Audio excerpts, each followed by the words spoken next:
नाही. झाडून किती वेळा घेतात? 2-3 वेळेस. आणि झोपतात तुम्ही अंथरून टाकतात आणि सकाळी पुन्हा काय घेतात? कोणी टाकली घाण? कोणी टाकली? अरे घाण कशी येते बाबा आतमध्ये? मला लई देवाचे विचार आणण्याचा प्रयत्न करतो, पण ते वाईट विचारच माझी काही संगत सोडतच नाही. राहतो कोणाच्या संगतीमध्ये? राहतो कोणाच्या? आणि जसं पेरणार तसं उगवणार आहे. शुद्ध बीजा पोटी फळ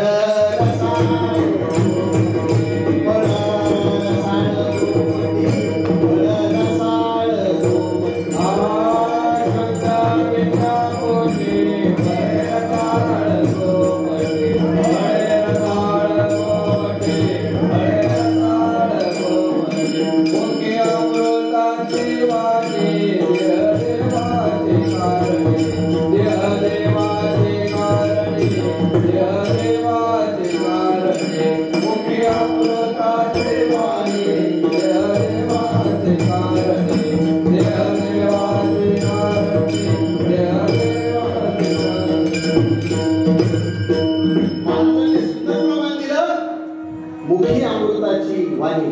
मुखी काय? आणि देह आता सगळे परमार्थ करणारी मंडळ आहे. सगळे उठून हरिपाठ करतात, कीर्तन करतात, प्रवचन करतात. मुखाने बघा अमृतवाणी सगळ्याची चालू आहे. बरेचसे लोक 3ला 3:30ला उठल्यानंतर अमृतवाणी चालू असते. काहीतरी देवाचं कुठल्या तरी भगवंताचं नामस्मरण चालू असतं. बरोबर आहे? म्हणजे तुम्ही सगळे अमृताची वाणी तुमची सतत चालू आहे. म्हणजे तुमचं देह कशाच्या कार्य महाराज? मुखी. मुखी काय म्हणे महाराज? मुखी अमृताची वाणी कशाची? किती वेळ महाराज म्हणतात? ते दुपारी शिव्या मी देतो. राग आला म्हणे एकाला, एकाने चिडवलं म्हणे एवढे शिव्या दिले, एवढे शिव्या दिल्या म्हणे दिवसभर रामकृष्ण हरी रामकृष्ण हरी रामकृष्ण हरी एवढा राग आला म्हणे. त्या मुखाने काय बोललं परत? म्हणजे अगोदर राम राम म्हणलं आणि नंतर मुख काय म्हणते पुन्हा? मुखाची गॅरंटी आहे का? तुम्ही आपण कशाच्या वाणीच्या मुखाच्या म्हणजे ह्या बोलतो त्याच्या भांगेमध्ये पोहोचला. शब्द दाखवतात कीर्तनकार बोलले एवढी शुद्धता बोलल्यामध्ये अरे बापरे बापरे.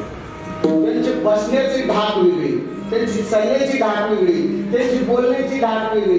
आणि हे सगळा कार्यक्रम उरकल्यानंतर मनाला विचारायला पाहिजे तुम्ही पण एकांतामध्ये कुठल्या महाराजांना असं धाड टाकत नाही का? धाड आमच्या इकडे नगराला काय करतात श्रीमंत पैशावाला असला भाऊ ते कुठली धाड टाकतात?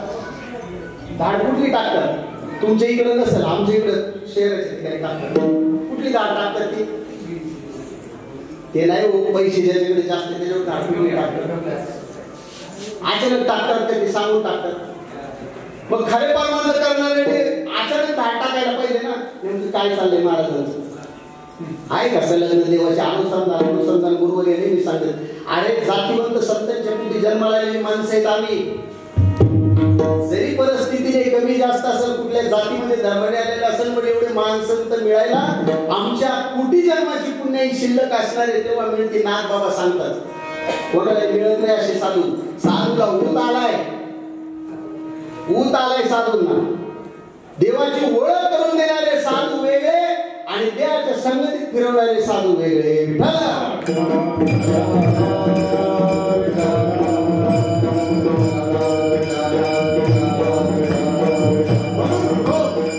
म्हणून ज्यांनी हाडाचं काळ रक्ताचं पाणी करून असे हरिभक्त पाणी माझे आपण विलाय संसाराच्या नावे घालून या शून्य त्यांनाच हे प्रमाण शोभाव. त्यांच्या ठिकाणी हे प्रमाण लागू व्हावं. कारण की एक गोष्ट आहे, ज्यांनी त्यांना पाहिलंय, ज्यांनी त्यांना अनुभवलंय, ज्यांनी त्यांना चाखलंय आणि ज्यांना त्यांचं ज्ञान समाजापर्यंत पोहोचवण्याची गोडी असे अनेक संत शिष्य गुरुवर्यांनी तयारी केलेली आहे. म्हणून त्यांच्या पायाचं पायी म्हणून तुम्हाला संतांची सेवा करायला त्यांनी काय कीर्तन प्रवचन करावं असे मार्ग जर मिळाले नसते. नाहीतर मला काय माझं काम जर तुम्हाला सांगितलं की गोणी घेऊन कागद गोळा करणारा माणूस आहे. लोक आपला आत्म्याला दाखवून ठेवतात. काय पाहिलं त्या महात्म्याने, काय त्या महात्म्याचे अनंत उपकार असते. केले उपकार सांगू मी, केले उपकार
कारण मी ज्या ज्या वेळेला आलो ते वेळेला तुम्ही त्याचं प्रगतीशील असणारे जे शेतकरी आहेत त्यांचा सत्कार केला, त्यांचा मान वाढवला.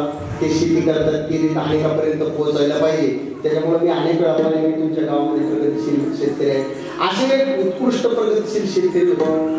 ते कमी पाण्यावरती कुठल्याही जमिनीमध्ये कुठल्याही वातावरणाला बळी पडणार असे अनेक जे युक्त्या होत्या त्या शेतकऱ्यांकडे होत्या आणि त्याचं पीक भरगच्च निघायचं.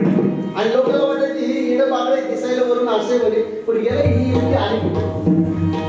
पण कर्म धर्मसंयोग असा असतो पा, चांगल्याच्या पोटी कधी चांगले चांगल्याच्या पोटी, म्हणून चांगल्याच्या पोटी आमच्यासारखी इडी जन्माला आली. म्हणून ते चांगल्याचं सुद्धा महत्व कळायला तयार. कारण आम्हाला आमच्याच पोटाचं पडलेलं आहे ना. आम्हाला कुठं वाटतं गुरुचं वंश वाढायला पाहिजे, गुरुची परंपरा वाढायला पाहिजे, गुरु समाजापर्यंत पोहोचायला पाहिजे. लहान वाटतं लोकांना आपल्या गुरुचं नाव सांगायचं, गुरु समाजापर्यंत. ते म्हणतात जाऊ द्या महाराज दूता आला म्हणून.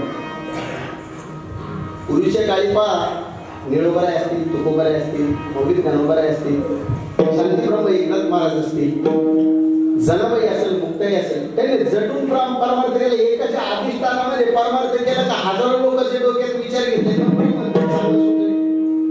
अरे आज स्वतःच तर अधिष्ठान पक्क करून घे बाबा. सगळे गावाचं ज्ञान भरत बसतोय डोक्यामध्ये, कधी वेळ बसल. म्हणून संत तुमच्या आपल्या चित्ताला स्थिर करतात. संत कशाला स्थिर करतात?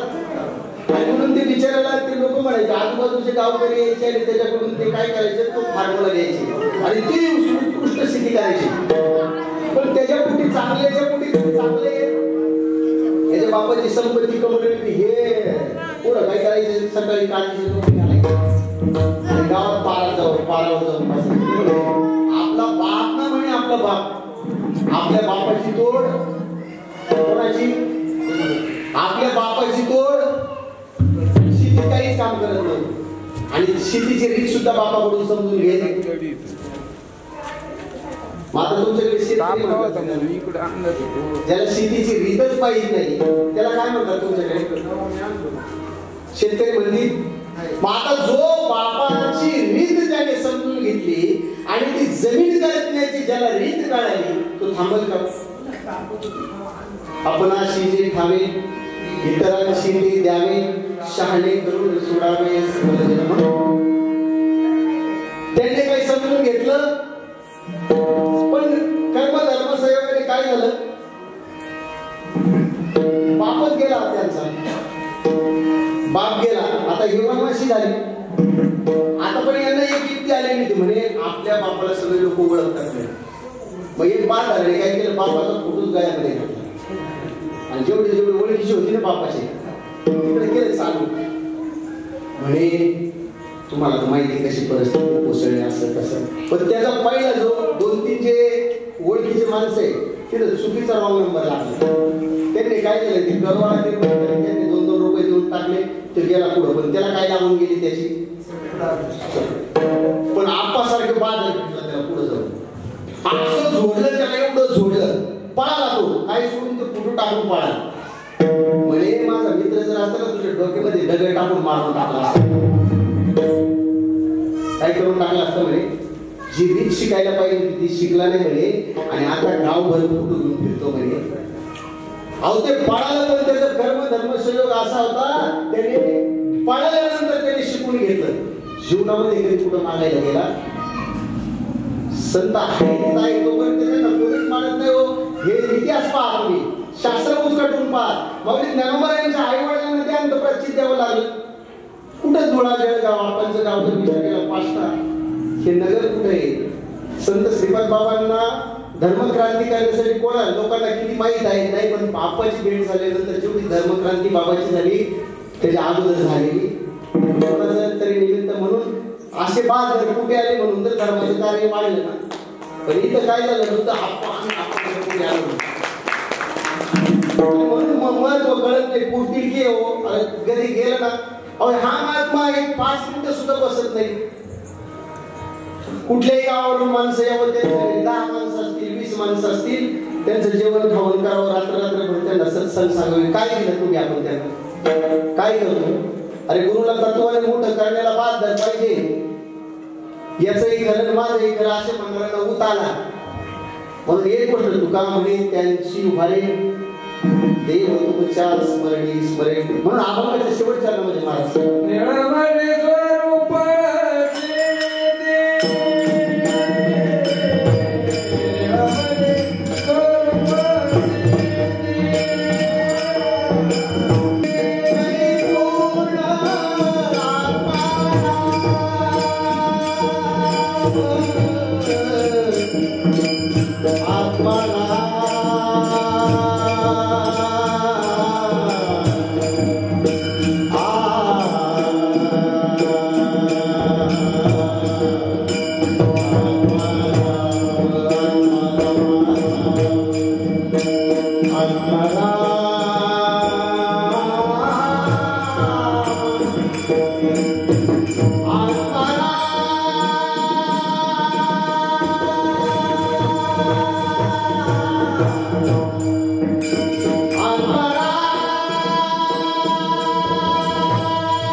असे मानून संत मिळण्याला सुद्धा भाग्य लागतं आणि ते भाग्य उदयाला गेलेला सुद्धा काही काळ घालावा लागतो.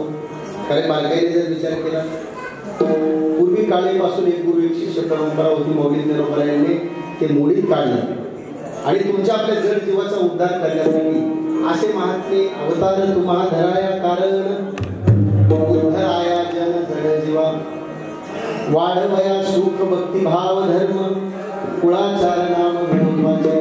नामामध्ये परमात्म्याचं स्वरूप लपलेलं आहे.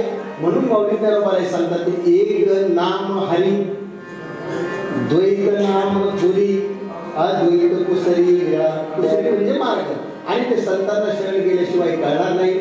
एक गोष्ट आहे संतांचा छोटासा पायी सेवक सद्गुरूचा पायी आहे. तुमच्या पायाची धूळ असणारा एक छोटासा सेवक म्हणून आज तुमच्या गावची जी रंगदास स्वामी आणि यांच्या पुण्यतिथी निमित्त माझ्या समर्थ सद्गुरूंनी सेवा करण्याचा जो माझ्या पामाराला जो योग आला मी माझं परमभाग्य समजतो.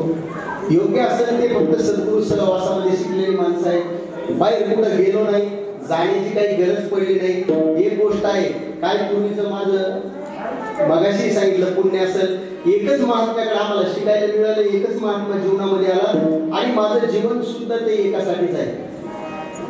आणि म्हणून अशा महात्म्यांच्या ऋणातून उतराई जीवनामध्ये कधी आपण होऊ शकत नाही. पण प्रत्येक साधकाचा धर्म आहे बाबा.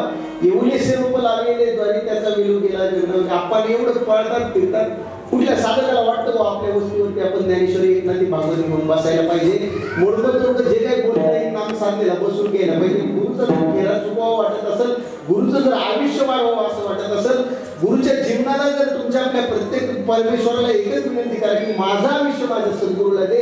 त्या धर्माचं रक्षण करण्यासाठी ते साधू आलेले असतात. साधू होतात ते अवतीर्णे, संत होतात ते अवतीर्णे, किंवा धर्माचे पालन करणे, पाखंड खंडन हेच आम्हा करणे काम बिजवण. आपल्या बोलण्यामध्ये जे काही कोणाला वाटत असेल की बाबा की हे माणसं का बोलतात, त्यांना असं वाटत नसेल का समाजाने मला चांगलं म्हणावं असं वाटत नसेल. कोणाला वाटत? तुम्हाला वाटतं आपल्या पाठीमागं कोणी आपल्याला शिकायला यायला पाहिजे. पण हे का बोलत असतील, यांची बोलण्याची काय तळमळ आहे, ही तळमळ प्रत्येक साधकाने जाणून घ्यायला पाहिजे. त्याच्यासाठी साधनेला बसायला पाहिजे. जरी आप्पा अनुसंधान स्वरूपाचं नेहमी ते स्वरूपाचा विषय सांगतात, कारण जे महात्मे स्वरूपाशी कनेक्ट आहे ते तुम्हाला रूपाचं वर्णन करू शकत नाही, देहाचं वर्णन करू शकत नाही. आणि म्हणून एक गोष्ट आहे, ते काय ते स्वरूपाचं वर्णन त्यांनी केलं म्हणजे तुम्ही आपण त्या कक्षात बसण्याचा प्रयत्न करू नका. आप्पा नेहमी म्हणतात तो गुरुच्या आसनाच्या बरोबर शिष्याने कधी बसायला नाही पाहिजे. कारण गुरुच्या पायाची धूळ होऊन शिष्याचा धर्म आहे, धर्माचं कार्य वाढवणं. म्हणून एक गोष्ट, आपला बाप ते आपला बाप, आपली आई ते आपली आई. असं आहे का तुमच्या गावामध्ये एखादी काळी बाई आहे आणि ती आई त्या मुलाला आवडतच नाही आणि म्हणून त्याने एखादी चांगली बाईला पाहिलं तेवढी माझी आई पहा म्हणून असं म्हणतो कोणाचं मुलगा? आणि असं म्हणायला गेलं तर पोट भरूस तर मारतील ना त्याला. छोटा असेल तर सोडून देतील. ते म्हणे चुकलं बाळ. मग आता मला सांगा, तुम्ही आपण कोणाला महत्व देतो? आपल्या आईला महत्व देतो, बाहेरच्या आईला महत्व देतो? कोणाला महत्व द्यायला पाहिजे? म्हणजे सद्गुरूने बघा, जर शास्त्र कोणी वाचत असेल तरी कधी बोलता एवढे आकाशा ज्ञानदेव कुशली वृत्तीची चाळ आणि गगनामुनी पाळण्यामुळे असं माझं सद्गुरूचं स्वरूप आहे. नाथांनी वर्णन सद्गुरूचं करा. काय बोलावं ते नाही, काय मी पामरे बोलता उत्तरे म्हणजे विश्वंभरी बोलतो म्हणून असे महात्म्याने बोलवून घेतलं. नंतर एक गोष्ट आहे, आम्हीच फुटतो. आता हे बॉक्सला जर वायर जोडलेले नसतील ना, सिस्टम मध्ये भाऊ वायर जर जोडलेली नसतील त्याला काय किंमत आहे का किंमत? पण कशामुळे किंमत आली त्याला? मग सद्गुरूचं कनेक्शन जोडलं गेलं म्हणून आम्हाला बोलता येतं. काय बोलावं, कुठं शिकता आलं नाही, कुठं जाता आलं नाही. पण एक गोष्ट, सद्गुरूचा खरा निरोप समाजापर्यंत पोहोचवण्याचं काम प्रत्येक साधकाचा धर्म आहे.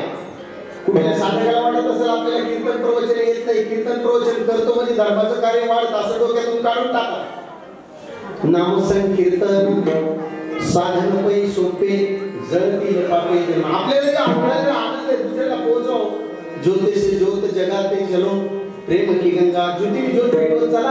आणि एखाद्याला आवडून आलं त्याला लक्ष देऊ नका म्हणून झालेली सेवा समर्थ तुम्हा संतांच्या चरणी. आणि एवढं बोलून मी माझ्या सेवेला पूर्ण विराम देतो.